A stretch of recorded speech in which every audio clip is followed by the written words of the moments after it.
Mananatili ang Her Majesty Maha Salvador, isa sa pinakamalalaking bituin ng Kapatid Network, matapos siyang muling pumirma ng kontrata sa MQuest Ventures.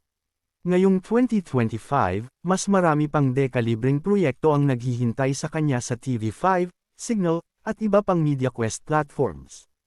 Sa contract signing, kasama ni Maha sina MVP Group at MediaQuest Chairman Manny V.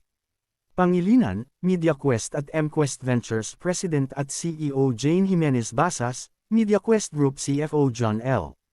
Andal, Crown Artist Management Cuvania Isabel Padilla Edrelon, at ang kanyang asawa na si Rambo Nunez, Crown Artist Management CEO. Simula pa noong 2020, naging bahagi na si Maha ng Kapatid Network sa pamamagitan ng mga hit show tulad ng Sunday Noontime Live, Niña Niño, Papinoy, Oh My Corona, at ang Imagination na umabot na sa 4 na seasons. Ngayong taon, mas matindi pa ang kanyang pagbabalik sa mas malaking proyekto.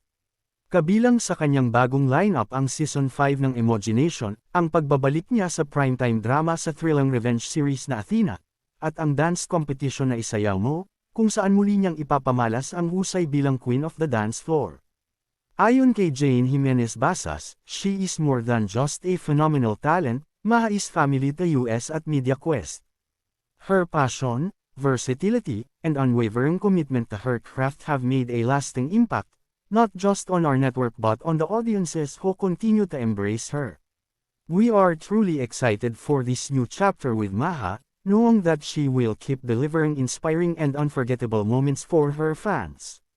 Bukod sa telebisyon, kasado na rin ang kanyang upcoming film project sa ilalim ng MQuest Ventures, kung saan isang major movie ang nakatakdang ipalabas ngayong taon. Tiyak na mas magiging makulay at matagumpay ang kanyang 2025, lalo pat patuloy niyang pinapatunayan ang kanyang marka bilang isa sa pinakamahuhusay at pinakamaniningning na artista ng kanyang henerasyon.